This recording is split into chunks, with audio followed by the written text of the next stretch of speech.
தந்தை மகன் தூய ஆவியின் பெயராலே ஆமென். இயேசுவுக்கே புகழ், இயேசுவுக்கே நன்றி, மரியன்னையே வாழ்க. பாருங்க, இயேசுவிற்கு ஞானஸ்நானம் கொடுத்தவர் யார் என்பதை பற்றி நாம் பைபிளிலிருந்து விடை கண்டுபிடிக்க போகிறோம். இப்போது சரிங்களா?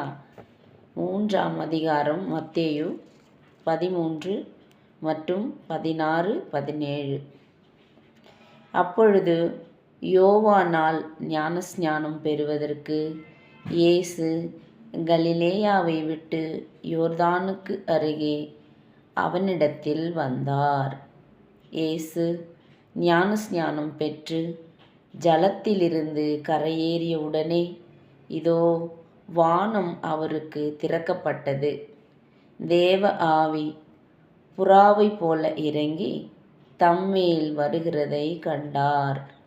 அன்றியும் வானத்திலிருந்து ஒரு சத்தம் உண்டாகி, இவர் என்னுடைய நேசகுமாரன், இவரில் பிரியமாயிருக்கிறேன் என்று உரைத்தது.